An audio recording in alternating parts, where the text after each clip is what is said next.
Hi there, and welcome to Baseball by Design. I am sportslogos.net minor league baseball correspondent Paul Caputo, broadcasting, as always, from the Helmet Sunday Hall of Fame in my basement in Fort Collins, Colorado. The theme of this week's episode, I think, has to be basically just like baseball is great, right? Like I'm going to talk with Tyler Maun of Minor League Baseball about his work that he does on the Minor League Baseball podcast and for MiLB.com about minor league baseball branding and uniforms. And so we've got lots to talk about there. Josh Jackson, also with Minor League Baseball, is going to come on and talk about his Ghosts of the Minors series that he does on the Minor League Baseball podcast, all about like old-timey minor league baseball logos. So it's so much fun. So first of all, I don't think I've ever done an opener before, like a Tampa Bay Rays style opener on the podcast, but I have Sofie Dill with me right now. And Sofie's going to be my very first Baseball by Design opener because Sofie accomplished this amazing thing on social media that was just so much fun. And I had to have her on to talk about it. Sofie and I have been following each other on Twitter for a little while. Sofie is an international social media phenomenon after last month she ordered a pizza for Seattle Mariner Jesse Winker to be delivered to the visiting clubhouse in Anaheim after Jesse Winker was one of a handful of players ejected from the Mariners-Angels game in Anaheim because of a pretty terrible brawl that happened in that game. Sofie, thank you for being here. Wow, first opener. Thank you for having me. You're my first ever Tampa Bay Rays style opener. So I'm just gonna ask you the question: what in the world prompted you to order a pizza for Jesse Winker? And I would just love for you to just take the story from here. So I'm just laying in my room watching the game, normal Sunday, lots of tension between the Angels and the M's. Um, and then the brawl happens. And I don't need to rehash that. We all know what happened.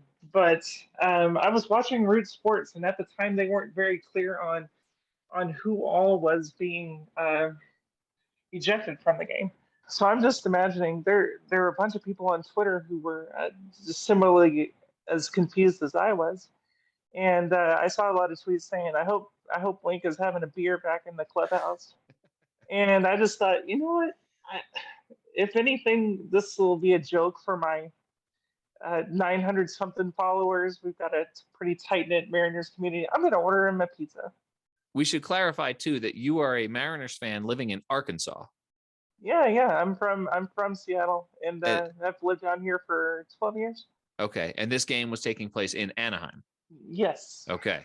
So I'm literally Googling the address for Angel Stadium.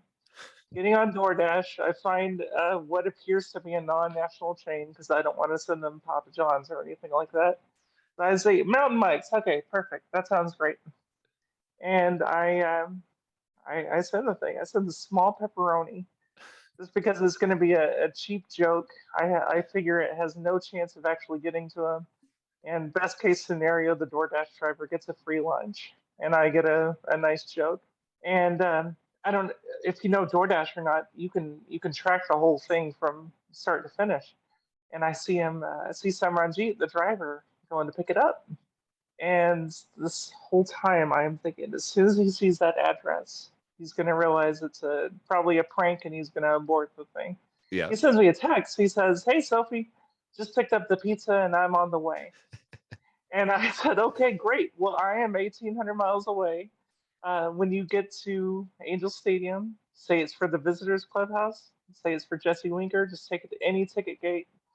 And at that point, I thought, okay, this is done. This is over. And one of the funny things you were doing was you were sharing screen grabs of your conversations with the driver, and he became like this beloved character in this story on social media. Yeah, by that time it had already started to blow up much further than my usual Twitter reach. And the longest 5 minutes of my life go by, and he tweets back and says, "Okay, I'll let you know when I get there." And I thought, wow, he's actually taking it. This might actually work. So I follow him. I'm watching him take the several mile drive down to Angel Stadium, and I see him go to gate 6. And at this point, I had been tagging the Mariners social media team. There's no way that they, hadn't seen it. Getting hundreds of likes and retweets. And so I say, "Hey, Mariners, I don't know if you've been following along with us, but he is at gate 6. The pizza is at gate 6.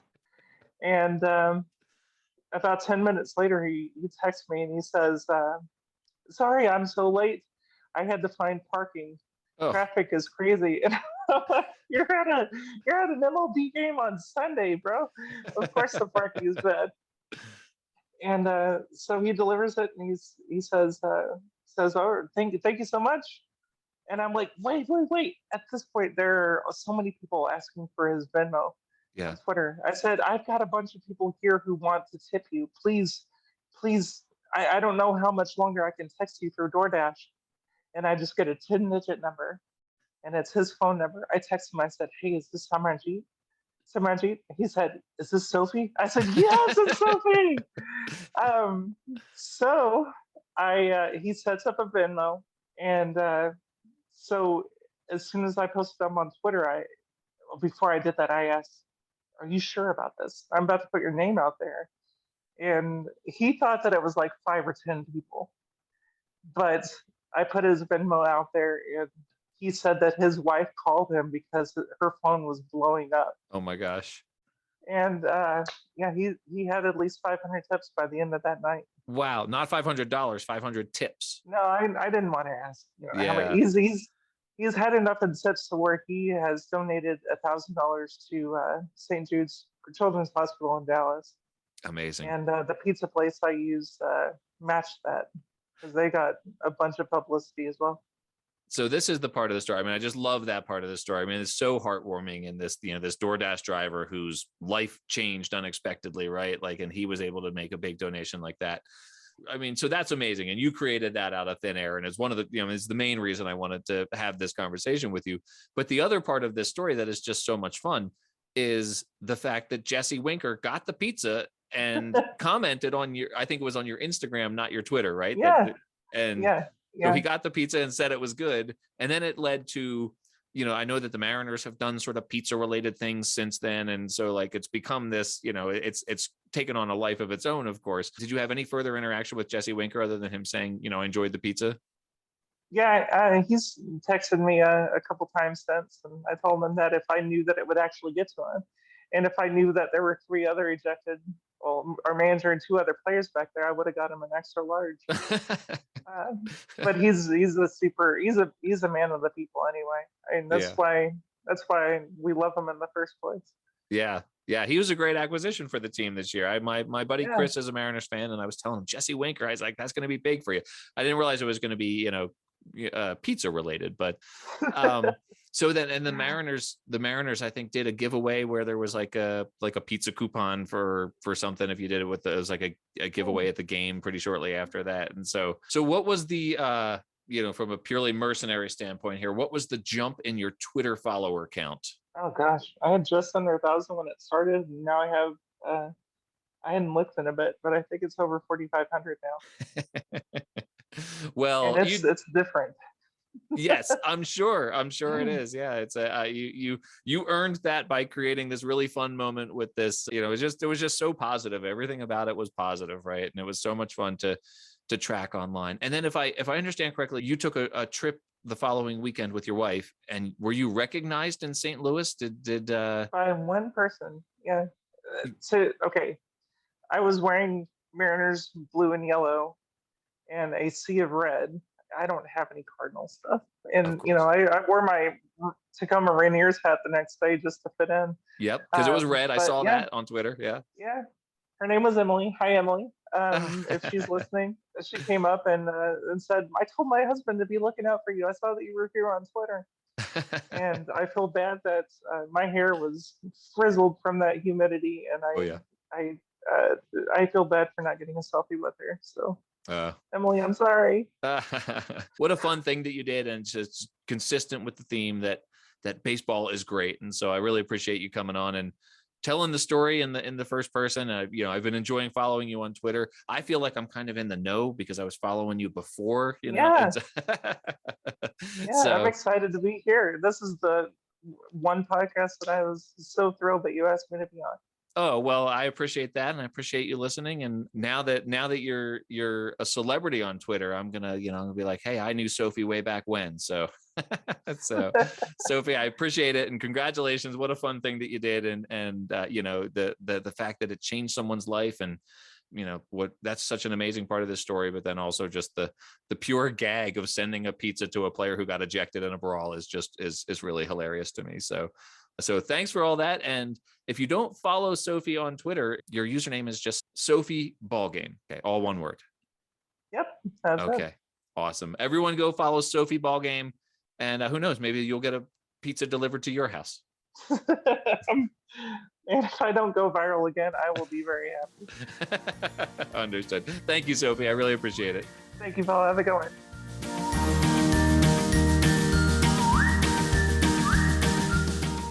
All right, I'm super happy right now to be joined by someone who I have followed forever on Twitter, someone whose work I totally enjoy on, mostly through Twitter, also on the minor league baseball website and now Major League Baseball's website.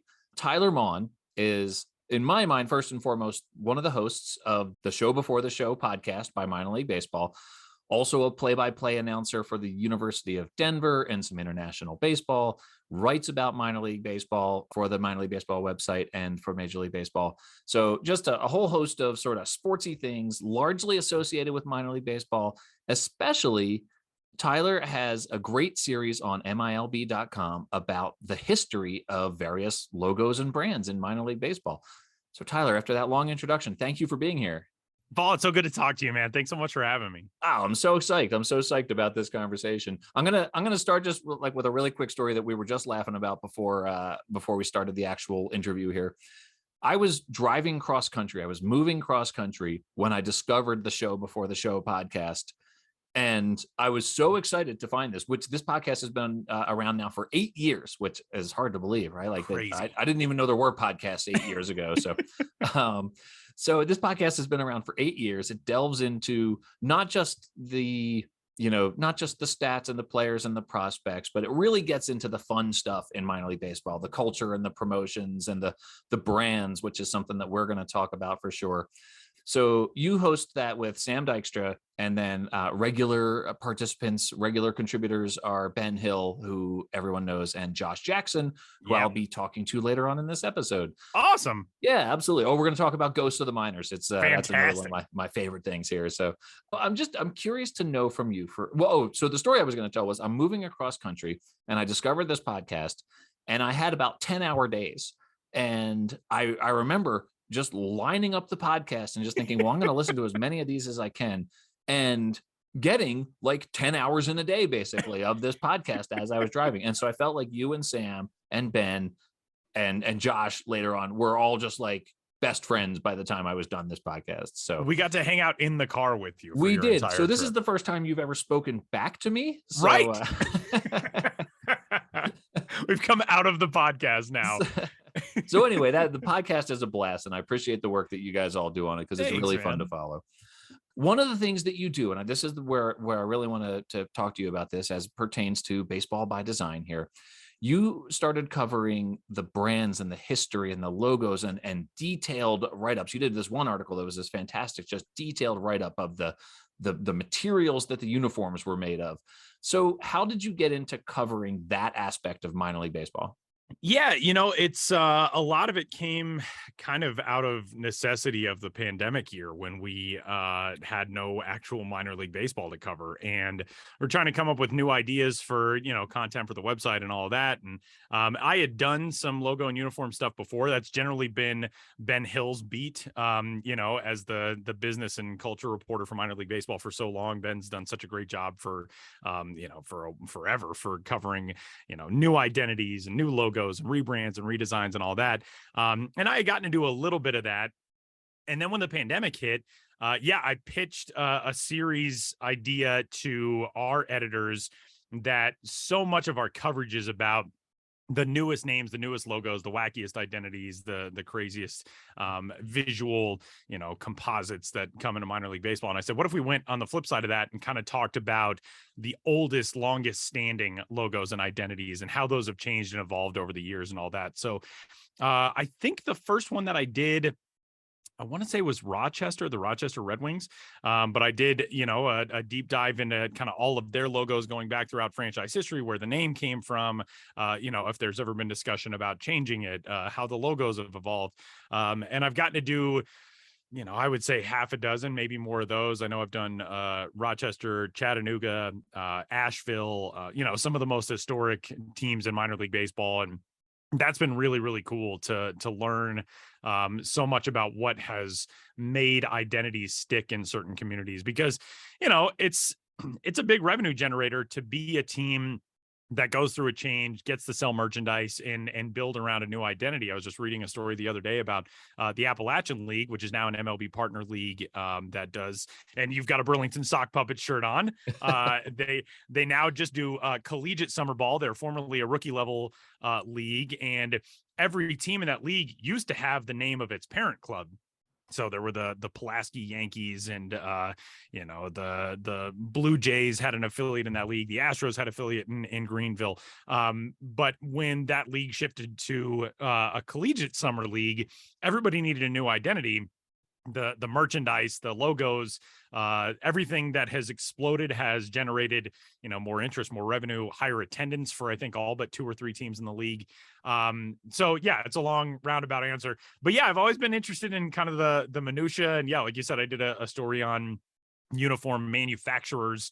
There were a handful of teams across the minors that did not have the 2 standard uniform producers, which are Rawlings and Wilson in the minors. There were, a couple of teams that used one team that used Under Armour that was, located in that area. The Aberdeen Ironbirds were located close to Under Armour's headquarters. Lehigh Valley was the only team that used Majestic, which at the time was the major league uniform producer, because they're located right near the Majestic plant. Hillsboro, Nike uniforms, because they're located right near Beaverton and the Nike global headquarters. And so, yeah, I've gotten to kind of dive into all of the nerdy stuff that I've always been fascinated by.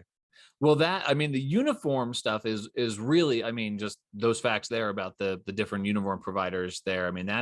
That's a whole other level, right? But yeah, you piqued my interest with the Red Wings. One of my favorite facts about the Red Wings is that their nickname preceded the Detroit Red Wings by 2 years, and so it's they get to lay claim to that one. The Appalachian League, though, is such a great case study, right? Because I'm wearing Burlington's sock puppets right now. The Danville Otterbots have been a huge story. I'm a Phillies fan. I'm not buying a Danville Braves t-shirt, right? But I've got some Otterbot stuff. As someone who covers this, can you speak to the sort of value of a minor league team having a unique brand as compared to one that's named for its parent club? Yeah, definitely. I think the trend of teams being named after parent clubs was something out of necessity for a long time in minor league baseball, and just a very different era when, minor league team uniforms were passed down from the major league club. Mm-hmm. And it was easiest to, if you're the AAA affiliate of, the San Diego Padres, it's easy when you can just import a whole batch of uniforms, keep everything on the front the same, maybe take some names off and reutilize them. You bring up Atlanta having Danville there. There was a time when, with the exception of one affiliate, which was the team that I worked for at the time, the Myrtle Beach Pelicans, every single team in that organization was named after the parent club. So Gwinnett first it was Richmond at the AAA level, then Gwinnett, then Mississippi, then you jump over Myrtle Beach, the only team with a logo that was unique. Rome was named after the parent club. Danville was named after the parent club. And I think it's just boring. I understand the necessity of it, but especially in the modern era, I think it's tremendously boring. I was surprised when the Mets bought Syracuse and changed that team name to be the Syracuse Mets. They were formerly the Syracuse Chiefs, and they were the Sky Chiefs, and they were back to the Chiefs again. It does surprise me when teams go that route, because there is so much available to cultivate and build an identity around a unique logo and brand. And I just think it's something that kind of harkens back to the soul of minor league baseball, which is that it is a local, community oriented game. There's a team that is no longer an affiliated minor league team, but it's in the state that you and I are both sitting in Grand Junction. The Grand Junction Rockies were still named the Rockies, despite the fact that they are now a collegiate summer league, or an independent summer league team in the Pioneer League. That team was formerly my favorite identity in minor league baseball, which was the Casper Ghosts. Absolutely. And they moved and took on the name of the parent club. And there are so many good options for, an identity for a team in Western Colorado. And I have long wondered why you don't capitalize on that. And so, you want to know, can I interject real quick? Yes, with the name that I think would be so good for the Grand Junction team? yes, because then I'll give you one too. All right. Mine is the Cutthroats, Yeah. which is a kind of fish, right? It's a kind of trout, right? The Cutthroats. And then they would have a fish logo. Yes. It would be great. There used to be a Denver minor league hockey team that was named the Cutthroats, and I think they only existed for 2 years, maybe. But the logo was great, and yeah, it's a perfect name. Mine, I think it would be amazing if they were the Peaches, because that area of Western Colorado is very famous for Palisade peaches and all that. But you also get a baseball tie-in with the amount of teams that have been named the Peaches. I know there was a Negro Leagues team that was named the Peaches, the Rockford Peaches, obviously in the All-American Girls Professional Baseball League. So yeah, I've always kind of wondered why it's such an easy way to generate interest and revenue in your franchise. And what it does, in the story about the Appy League that I was reading yesterday, it provides a local tie-in for people to be interested in. Yeah. You mentioned the Danville Otterbots, and there's a whole explanation of where that comes from. The otters that live in the river near the ballpark, and the STEM dedication for industry in that area. People can be proud of that. Yeah. Much more so than they can be proud of, if you're the Johnson City Cardinals, yeah, it's cool that you're affiliated with the Cardinals, but what does that speak to your local community? Not a whole lot. And so that's what fascinates me about the local brands. Well, you're touching on the whole reason for the existence of this podcast, right? Like, this podcast exists because I believe you can tell the story of America by understanding why minor league teams are called what they're called, right? And absolutely. So touching back, you talked about the Red Wings. I know you've covered like the Norfolk Tides and the Tulsa Drillers. Yeah. I'm curious from your perspective as someone who's written about this and covered it and sort of lives it daily. There have always been, the Buffalo Bisons, the Durham Bulls, more recently, the Carolina Mudcats, the Toledo Mud Hens. There's always been some sort of outliers out there that preceded the current era of the sort of wacky nickname era, right? Yeah. And I'm curious, in your mind, can you point to sort of a turning point? Maybe not one team necessarily, but I think some people will point to the Montgomery Biscuits as the point that, like, there was the pre-Biscuits and post-Biscuits era of minor league baseball. Can you point to sort of a relative time when minor league baseball teams realized, wait a minute, there's something in this for us as an individual team rather than just as an affiliate of a parent club? Yeah, I think Montgomery is definitely a very good example. I think there are kind of guideposts along the way. A team that has a perfect classic name, but a logo that started to, I think, turn people's vision away from the traditional is the Chattanooga Lookouts. Oh, yeah. And the Lookouts logo is pretty tame and basic compared to what we see now. But I think it was in the late 80s when the Lookouts introduced their logo, which is just a pair of eyes inside the letter C. And for whatever reason, that blew up and took off. And I think it was just so different from what teams had been doing across the landscape of minor league baseball. That was one big step. The Mudcats were another one. And I want to say the Mudcats were early to mid 90s. The year 94 is sticking in my mind for some reason, but they were around that point. And that logo, I remember when I was a kid seeing that logo and just being fascinated by it.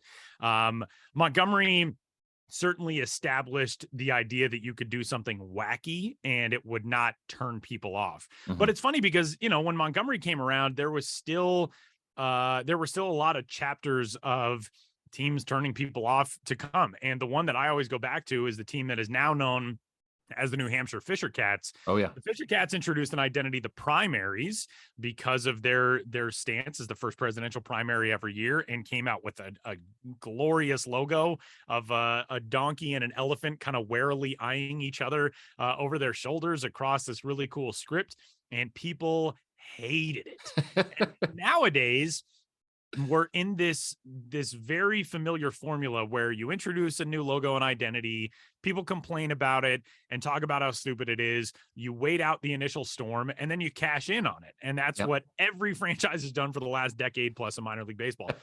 But the New Hampshire team had to go back to the drawing board and come up with an entirely new identity because of the blowback to the primaries name. So yeah, I think it kind of started with those early stages, whether it's Chattanooga or Carolina, and especially Montgomery. But there were still these bumps along the way where people would kind of put their toe in the water and then pull back.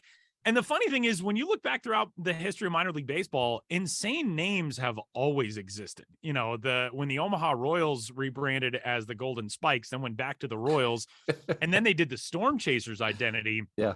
One of the finalists for Omaha's identity was the Omahogs. And I remember people thinking, oh, that's the stupidest thing on earth. Right. Well, that's the name of a late 19th century, early 20th century Omaha baseball team. They were known as the Omahogs. Right. And, you know, you're going to talk with Josh coming up here in a little bit, who's one of my favorite human beings in the history of planet Earth. Josh does Ghosts of the Minors about all of these insane team names from the late 1800s through the mid 1900s. So, yeah, it's certainly nothing new, which is so fascinating. Right.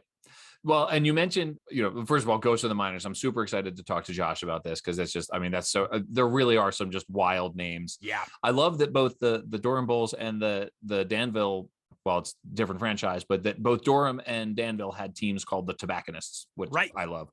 You mentioned the primaries. That was that's a Dan Simon classic right there. Dan Simon, you know, at one point, Dan was, the preeminent and sort of like the biggest name in minor league rebranding.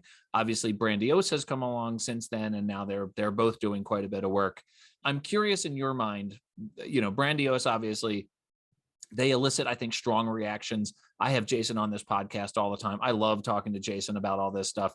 He talks about what you were talking about there, about the sort of initial bad reaction and then turning it around. He calls it the J curve. There's research, you know, about the J curve where it's like a straight down and then like a little plateau and then way up. And, you know, that's, he points to like the El Paso Chihuahuas as being like the quintessential J curve example of a team that everyone hated and then is now widely beloved. Yeah. There are rebrands happening, major rebrands with high-end firms happening at collegiate summer level teams, independent leagues, now these new, you know, some of the partner leagues that exist after the Major League Baseball Vogon Destructor Fleet moved through and reorganized minor league baseball. Do you see the trend? Now I'm asking you to look into the future here a little bit. As someone who covers this, do you see this trend of increasingly wacky, increasingly hyper local continuing, or do you think it'll reach a crescendo and it will pull back and maybe it'll be a little more conservative going forward at some point? Yeah, I think there will be a pendulum swing where it goes back in the direction of something a little bit more, not boring necessarily, but maybe simplified. And I think the risk that minor league baseball teams run is that eventually everything becomes so homogenized that if everybody has a wacky name and everybody has a wacky logo and they all look somewhat similar, at what point does that lack the excitement factor for fans to get fired up about it? When do you jump the shark with it? I think teams are starting to go in the direction of, and I personally think that this is a very neat trend. But I know a couple of teams that I've talked to in recent years have started to go the route of, why don't we have local design firms do stuff that is tied to our local community? The team that really stands out to me in that way is Nashville. The Nashville Sounds, they went through a redesign with a big national firm probably a decade or so ago, and it really just didn't hit.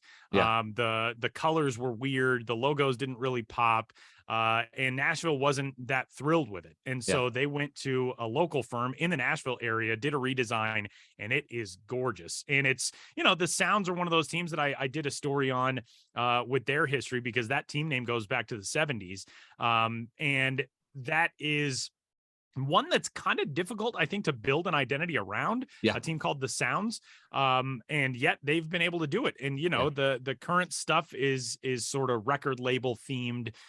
That's kind of the look and the identity and the motif that they're going for. Another team that went that route this past off season is the Midland Rockhounds, which is a club that had a similar logo and look for the entirety of their franchise history since the late 90s.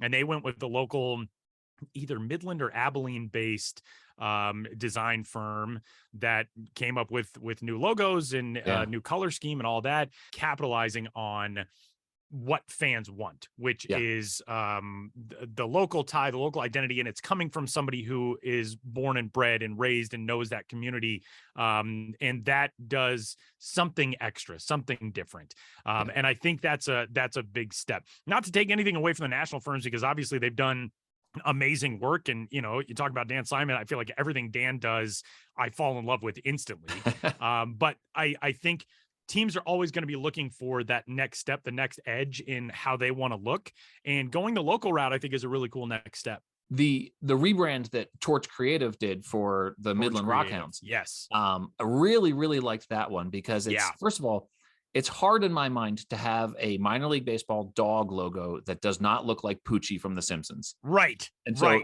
they did a great job with that. I remember I remember their GM pointed out something to me about the old logo, which was something with, I think it was with the ears, where like the old dog only had like one ear or something weird, like something that if you look at that logo enough times, if you work in the front office, you're like, oh, this logo doesn't really make a whole lot of sense. Right. But I think that's a very accurate portrayal. I think they did a great job of making a logo that did not look like Poochie.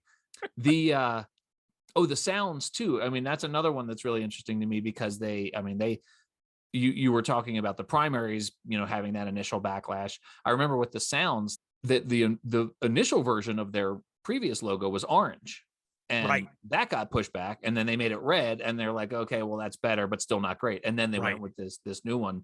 The other example that I really like of a local designer creating really great work for a team is Brandon LaMarche and the Bowling Green Hot Rods. Yes. He was an intern for them, right? And then, got to know Eric Leach and showed him his work, and ended up doing all these great alternate identities and the new primary that they have. And so there's certainly, I think, this movement towards the hyper local I really enjoy. Another one is Britton Peck, who did the logo for the Carolina Disco Turkeys. He's a local artist he didn't even have a background in sports design, but so I like this trend towards the hyper local. I mean, of course, I love the work that Brandios and Dan Simon do. I think they do amazing work. And there's a lot of, Fusser Sports is another one out there. There's a lot of, there's a lot of design firms. Caroline Jetty is another, she just did the Dirty Birds, the Charleston Dirty Birds logo. And so Todd Radom, who is one of my favorite people on earth. Love Todd. Todd was my guest on episode 2. That's awesome. Of this podcast. And he's designed, one of the longest lasting in minor league baseball these days, the Brooklyn Cyclones. I mean, a team that derives some of its identity from the Dodgers, but that's a difficult era to have designed a logo in and not had it change. I think they came in 2000. And it's tough to have had something by then that doesn't look dated. Right. And I'm a Phillies fan, and they're a Mets affiliate. And I love that logo. I love that logo that Todd did. And then his, more recently, the Wind Surge one that he did is a great one. So, well, I have a feeling, Tyler, that we could just talk about this like all day. Same here. So I really do appreciate you coming on and talking about it, though, because there's just so much fun stuff in minor league baseball. The work that you're doing, covering the branding and the history behind these teams, is such a blast for me. I know that you have a lot going on out there, but where are the main places where people could find you and follow your work? Yeah. So it's primarily these days, prospect coverage is at MLB Pipeline, and then all of our other stuff is still over at the minor league site at MILB.com. I'm on Twitter, usually ranting about uniform and logo related things, the Rocky City Connects, or the Avalanche having blue breezers and helmets now. That's what I do on Twitter. Well, and I didn't even bring it up. You're mentioning some of the other stuff that you talk about. The Colorado state flag. Yes. Just being on everything. This is one of your pet peeves that I love, because why does the Colorado state flag have to be on everything? And I think the misconception from people is that I don't like the Colorado state flag. I love the Colorado state flag. Beautiful flag. I think it's the best flag in the union. I just think if you were going to utilize it, try to put some imagination behind how you utilize it. And the Rockies are a horrible culprit. The Rockies came out with a spring training logo a couple years ago, which is the mountain that just has the flag slapped into the background, and it doesn't work, Paul. I hate it. So yeah, I've got a Twitter mega thread of just me complaining about when people poorly use the Colorado state flag. I'm a huge fan of that mega thread, and every time I even tagged you in something the other. Oh, it was when the City Connect uniforms came out, and I said they could have just done the flag. They did put the flag on the side of the dugout jackets. I noticed that, but it's just the flag, and that's okay. I'm okay with that. But yeah, it's and then you pointed out in that same thread, I think you pointed out that they could have used the welcome to colorful Colorado sign. That would have been such a great City Connect uniform. Very much wish they would have done that, which that's on like the jock tag. It's just above the tag on the lower part of the jersey, but like no one's ever going to see that because that's tucked in when a team's on the field. They put the ski lift ticket looking thing on the sleeve, which I think is such a reach because everything else on that patch is about Coors Field or about the Rockies. So it's got like a 5280, which is the elevation of Denver. And it's got the longitude and latitude of Coors Field, which like, okay. And then it says rocks, but then it has 2 black diamonds, which, you know, for a ski run. Okay, sure. My friend Jason Schwartz, who's the radio voice of the Lake Elsinore Storm. Jason and I text about logo and uniform stuff all the time. And he said, it would have made sense if they made those baseball diamonds, which I think would have been fantastic. Right. But I like, nothing else about that uniform is skiing related. Why do you have a ski ticket looking patch thing? And the uniform is supposed to be evocative of the old Colorado license plates. Why would you not put the welcome to colorful Colorado sign, which you pass on the highway on the way into the state? Why would that not be the sleeve patch? So I love this so much. I really just want to have this conversation over like a couple of beers at a baseball game. You and me both, man. Well, we can make that happen. I think we should. I think we should absolutely make that happen. Here. I love that idea. So, well, now I'm going to go talk to Josh, who once wrote a story about my ice cream helmet Sunday collection. Yes, on I remember that. So I remember that. That is fantastic. This is just like such a fun episode for me. So, Tyler, thank you so much. Awesome, I appreciate your time, and I am sure we will talk again. Absolutely, Paul. Thank you. And thank you for all the stories that you've done. I've read the sportslogos.net stuff on the story behind brands forever. And, you know, obviously we took some inspiration for that for our old timey brand stories. And, but your work is always fantastic. And it's great to finally talk to you, man. You are very kind to say that. I appreciate that. And I look forward to hanging out again. You and me both. All right. Thanks, Tyler.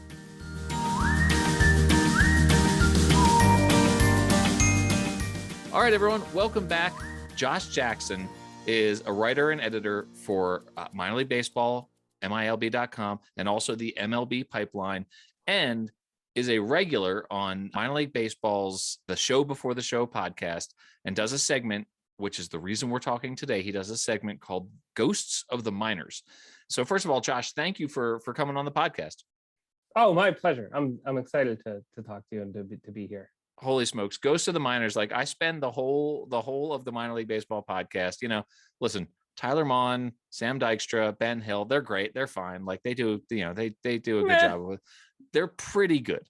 They're pretty good. Yeah, they're fantastic. But this Ghosts of the Minors segment that you do on the Show Before the Show podcast is so much fun.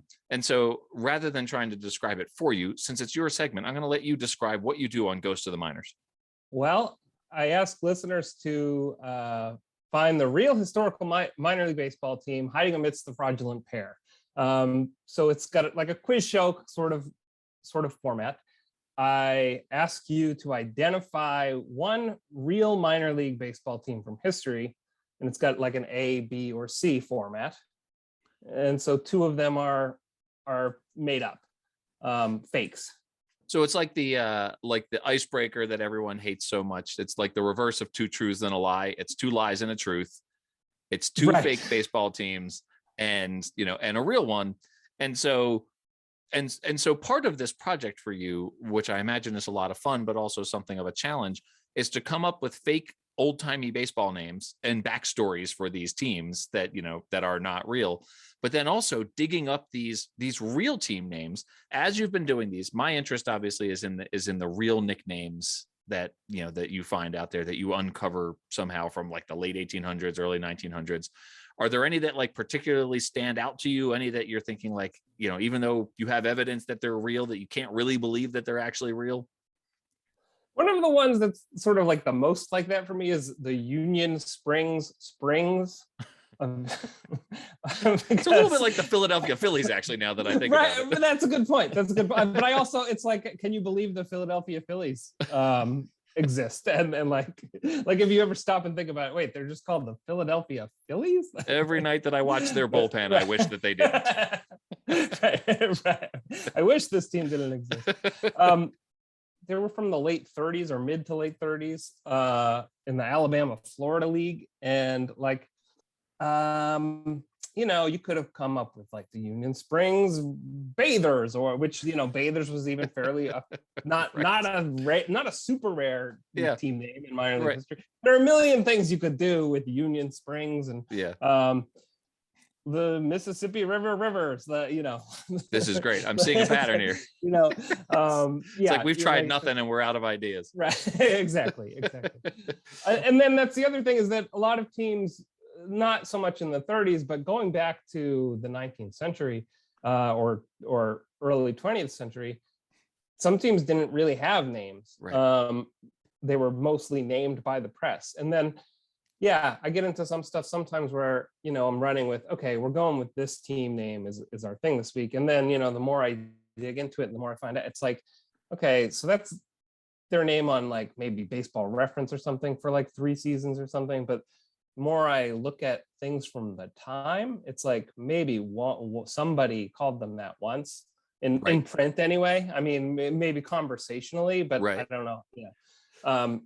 So in terms of like what the official names of teams are from leagues that went defunct in 1917, it's kind of like one is as good as another. For sure. Call them anything.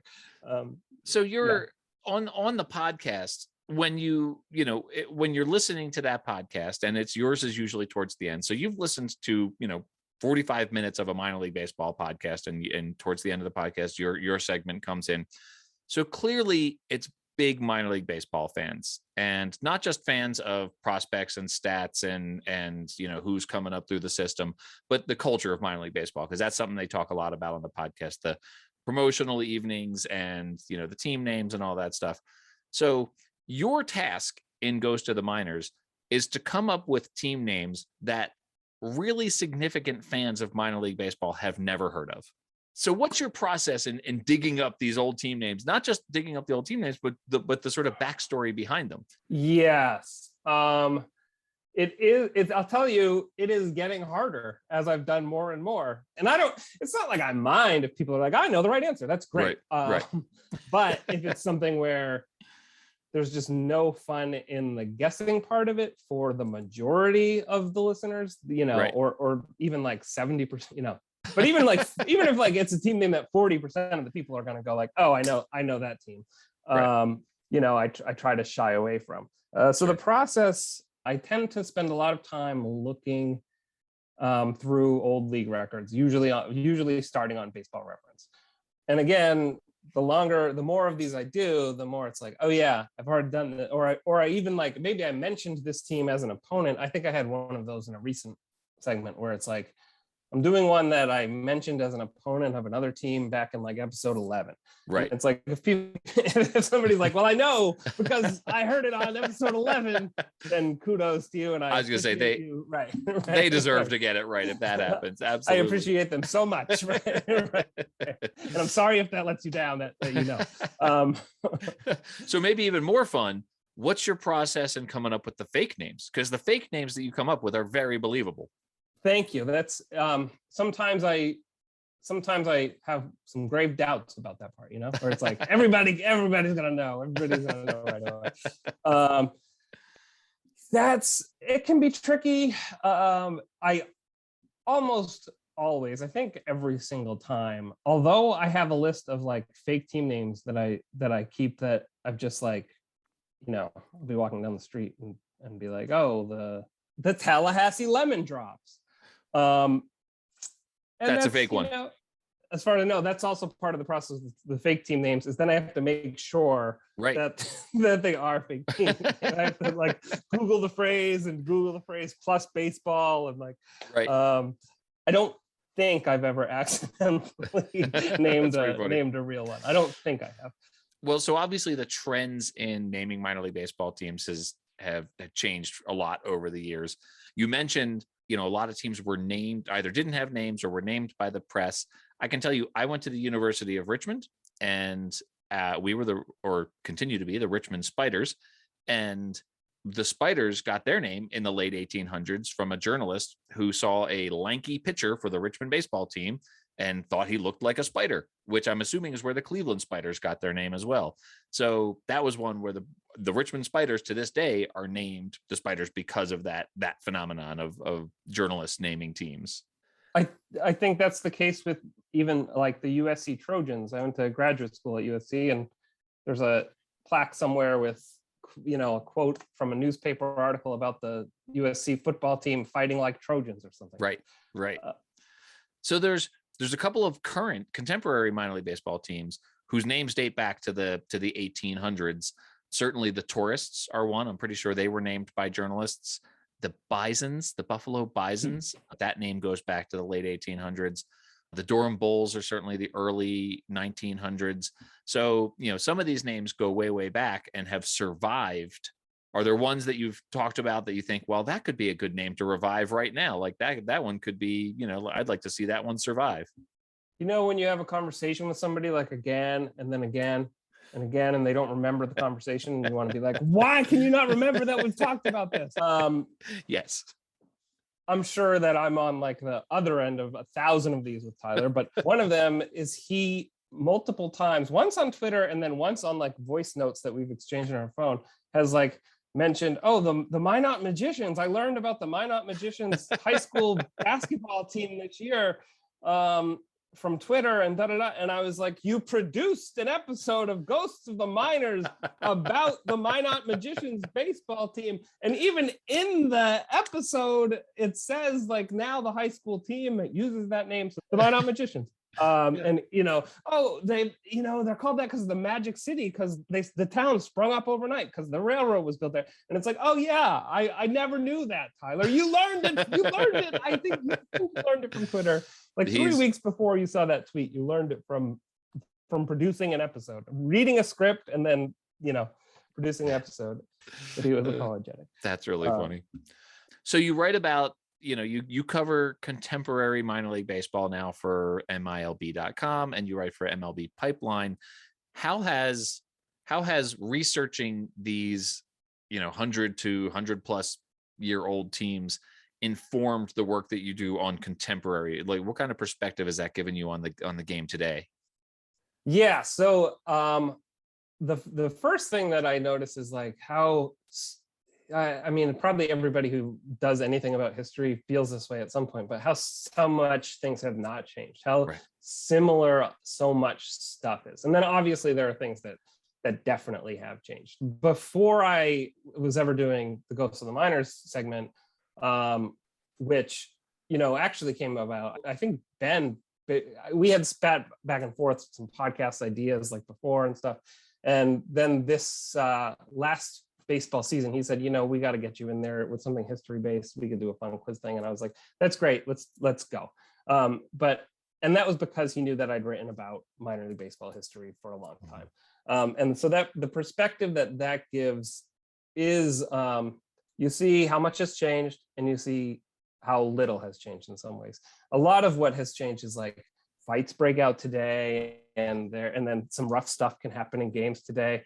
But the game used to be just incredibly rough. It used to be, and I don't think, it's sort of fun with an eye of 100 years back or 60 or 70 years back to look and go and have a little laugh and stuff. But it's like, I think it's actually a very, very good thing that the game is so much safer than it was, and it's so much less violent than it was. Brawls used to just be like, first of all, so common, and secondly, just they would get out of control so fast. Obviously, substance abuse is not a non-issue in today's world. It's a significant issue. But how common it was for a roster to spend from the moment the game ended at 3 p.m. until the wee small hours out drinking together. Then get up at noon for the next day's game. Absolutely. It's amusing to look back and say, oh, these rough and tumble times. I love it. It's great fun stuff. But it's also like, oh, it's good that that in some ways the world is a safer place than it used to be in this romanticized vision that we look back on. For sure. but also like business stuff. It gives me Yeah. a perspective on the business of minor league baseball, and that, I mean, I think it's a terrible thing for a fan to lose a franchise. That's an awful thing. But it's also basically a constant for as long as there's been baseball. I really don't mean to belittle like any heartache that people have over losing a team, because it's awful, and oftentimes, yeah, it can be because of a greedy decision, but it can also just be that like it's just not working in the books for the team, you know. Sure. Whoever they're connected to or whatever.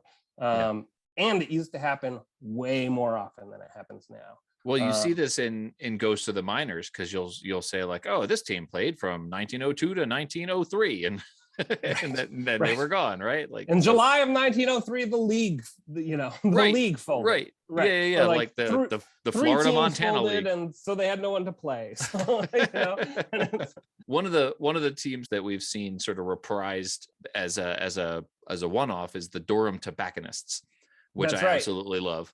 And I know that the team, there was a Danville Tobacconists as well. And so certainly there are team names that existed back then that would not now. Is that something that you've encountered in various forms? Yeah, so I love those two, and I love actually like the kind of edginess in it. And I think it also is a sign of progress, because you don't take your 10-year-old to a tobacconist game and worry like, oh, he's going to get an idea that smoking cigarettes is cool from going, you know, because it's Right. like, I guess maybe vaping is back and whatever, but like, I don't think on today's schoolyards, you know, it's like a thing that kids are like, smoking's a cool thing, I'm gonna, you know, I don't think it's the same as it used to be. I kind of want to see like the Portland Vapors though, right? Like that's right. And then there are, you know, there have also been times where, to be 100% frank, I don't get to spend nearly as much time as I would like on working on Ghost of the Minors. A sort of unfortunate effect of that is that sometimes we'll see a team name and I'll go, oh, that's great. And then it doesn't turn out to mean what I assumed it had. sure. But we did an episode about the commies of somewhere in, you know, the American Southeast. Columbia commies. Of the 1911, they won the South Atlantic League title in 1911. And seeing commies, it was like, okay, that's something that I know I can come up with a lot of jokes about, and have some fun with. And there's bound to be some good history there. And then, you know, I start digging into it, and it's like, well, the commies actually refers to the commissioner-based form of municipal governments, which was, in short, a way to make sure that that segregation was enforced, that Jim Crow could remain in place. And so then it's like, okay, so I'm doing this lighthearted, fun minor league baseball podcast, and I'm sort of making the centerpiece a team whose name is about like the systemic oppression of Black people. And it's like, well, now I'm in trouble. And, you know, we toyed actually with, I was like, Ben was like, we can come up with a way to like back out of it or something. And I was like, well, let me take a crack at it and let me see if there's a way we can do this that doesn't hide what they, you know, that says what they were. Sure. And is as informative, maybe more informative. As you know, any other episode. And also does talk about the baseball that at the time, which is what it's all about, is like presenting a look at, you know, old baseball worlds. And a lot of times the old baseball world was horrifically racist. There have been other times where, you know, we've addressed that more on purpose, where we didn't stumble, where I wasn't like, okay, you know, there was a team that we did that was like, well, this team folded because they refused to integrate. And it's you know, I kind of was like, well, I want to do that team, you know, I want expose to it, right. And it's because it's also, there's a good amount of nostalgia for old baseball teams, this and old baseball, and that's part of what this is about too. But I do think it's important to say, like, you know, not only is it good that teams aren't out till 4 a.m.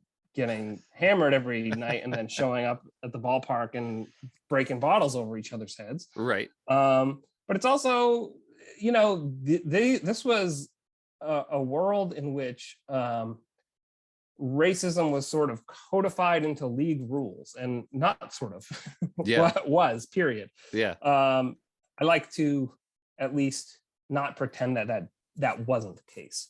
Sure. No, to acknowledge its existence, to avoid it entirely would be disingenuous, and to acknowledge it when it comes up. I feel like I remember hearing the commies. I feel like I remember hearing that episode. So was it the case that you put it out there as one of these is real, and then you dug into that after that? So it was already sort of out there, and then you had to address it in the following episode? Exactly. It was I picked the commies as the team and then made up 2 other teams. And I think it was even the fake teams were the Victoria Roundheads and the Muhlenberg Mossbacks, which both refer to old obscure slang nicknames for political beliefs and systems. So, all right. So Josh, I'm going to switch gears here a little bit. And I have to say that, I can name the sort of, the happiest days of my life, on one hand, right? The birth of my children, right? Even, it's a little gross, but still very happy, turning point in my life. The day the Phillies won the World Series, that's pretty great. So I don't know. It's birth of my children and the day the Phillies won the World Series in 2008. And then also the day that I was featured along with my Helmet Sunday collection on the front page of the minor league baseball website with an article that you wrote. So you and I have spoken before, and it was for you interviewed me about the minor league baseball Helmet Sunday collection that I have out behind me. And for several hours on minor league baseball's website, the headline, "Superfan Caputo screams for ice cream helmets." And I have you to thank for that. You called and we talked for like an hour about Helmet Sundays somehow, and you turned it into an article. Yeah, for me, that's a blast too. That I said earlier something about how happy I am to work on minor league history stories, but I also really just love to connect with, different people who have a connection to the game in some way or another, and have, some kind of passion or interest. And yeah, you're definitely, near the top of that list. Not that there's I don't have a list. It's not an ordered list. I want to see it. I want to see the list. I want to see who's ahead of me. I'd put you up there for sure. And I think I did tell you when we were emailing about setting this up that, I think it's in the article, it was definitely in our conversation, you had talked about Judge John Hodgman. Oh yeah. And at the time I wasn't really a Judge John Hodgman reader, and now every Sunday I get the New York Times Sunday magazine, and I read the Ethicist. It's like the dessert from the column that it's in the middle of, but every time I'm like, I know a guy, even though I don't really know you, but now we know each other. Right. Because now we've got the visual Zoom going.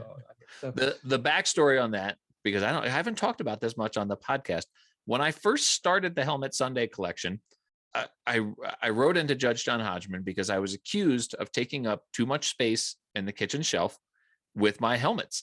And he basically said he's got a little New York Times columnette. And if you don't know who Judge John Hodgman is, John Hodgman is the guy who was the PC in the I'm a Mac, I'm a PC commercials. So he describes himself as a C-list celebrity, but I think he's probably higher than that.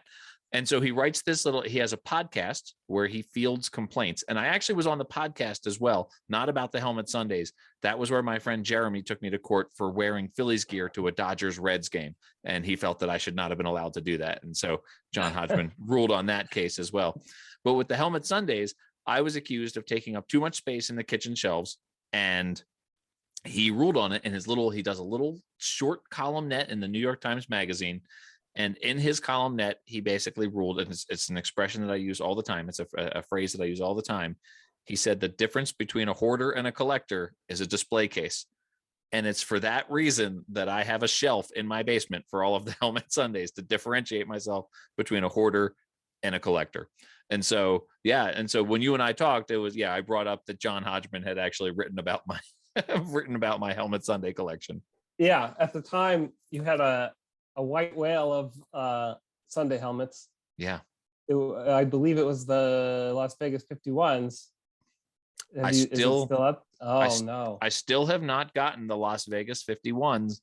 I do have the full-size helmet that has the 51s logo on it, and I'm holding it up now. But no, what really matters to me, the ones that I really genuinely collect are the ice cream size. And I don't know if a 51s helmet ever existed.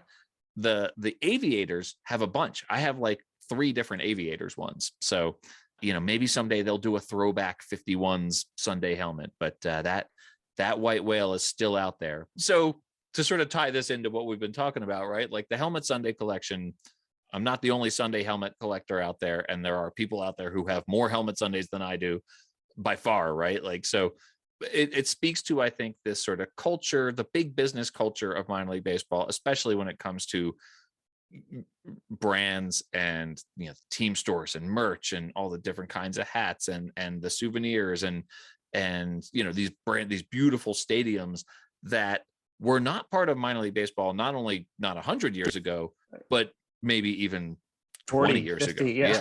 Right. You look at a team. I'm wearing a Carolina Mudcats helmet right now, right? Like, and when you think about when they rebranded, which was not that long ago in the grand scheme of things, that was like, whoa, the Mudcats, like, what is this wackiness out there? Right. So certainly the culture of minor league baseball fandom is bigger now than it ever has been. And I can say this, I don't know. Oh, sorry, you go ahead. Yeah, I want to jump in there because what you're saying is absolutely true, but with a caveat, which is in 1955, there's nobody alive who's going, I just love minor league baseball and minor league fun. It meant the farm system. But so here's the caveat. Oh, good. There were plenty of people who were like, I just love my fill in the blank. Mm-hmm. Whatever your team was. And, for a long time in American history, and this is, I'm saying American because this is quintessentially minor league baseball is a historical American thing. Sure. Look at the map of the United States. There are no major league baseball teams west of St. Louis for a long time, long time. And so fans from cities from Salt Lake to Los Angeles to Los Angeles and San Francisco, obviously big league cities today, right? Yeah. The sort of the big market teams on the West Coast, they had minor league teams, and they had real minor league fans who did love those games and love those teams and thought of the LA Angels, for example, or the San Francisco Seals, not in a way too dissimilar than fans in the East Coast were thinking about their teams. Sure. There certainly was no culture of okay, I live in Portland, Maine, I'm gonna go on the website of the San Francisco Seals and order the Fun Seals logo hat. No, that just didn't exist until very recently in the grand scheme. Sure. That San Francisco Seals logo though is great, right? Like in retrospect. It is. Well, that's a franchise, that I'm enamored with. Yeah. Well, so let's talk about that too, because this Ghost to the Minors thing touches on a real affinity right now for retro things in baseball, right? Like, so, and I know that Ghost to the Minors touches on this real sort of affinity we have for old school baseball things, right? And every time I hear one of these ones that you do, I'm like, God, I'd love to have a Helmet Sunday with that logo on it, right? Whether it's a fake one or a real one. Is that part of sort of how you ended up doing this? Yeah, I'm definitely interested in minor league baseball history at large, and sure. I also really, community is always the thing that when it comes down to is what I really love about minor league baseball. Small town baseball, minor league baseball has its own sort of special brand of that, and that's lowercase brand, not the way the brand is most commonly used today. Finding ways that different communities existed around minor league baseball teams, or different minor league baseball teams tried to find and couldn't really catch on, couldn't really find a team, or sometimes did for, and the idea of a team, the basically the name is all I'm really working with. Sure. That springs up, for 5 years in the 1910s, and then they bring it back in the 1930s, and then they give it a try for 2 more seasons in the 50s. It's like, though, there was something, even if it never really took hold and stayed for a great long time, there's something there, right? And I like to sort of like see how that played out for that team, what that was, what went on there. In terms of like logos, I haven't really thought, I haven't spent a great deal of time thinking about them because lots of times there's no evidence that there were any, or there's like a terrible photograph from 1901 in like an even worse scan. Right. I did the somebody zebras at one point who were named because they had stripes. Okay. So we know that about their look. My favorite thing about learning about these minor league team names, I very often will run into people who, will tell me where they're from, and I have a connection to their place, even if I've never been there, because of the minor league baseball team name. You must have that times 100 with all of the, the historic baseball team names that you're collecting. One of my, I really liked, we did the Schenectady electricians. Schenectady, New York was the headquarters of General Electric.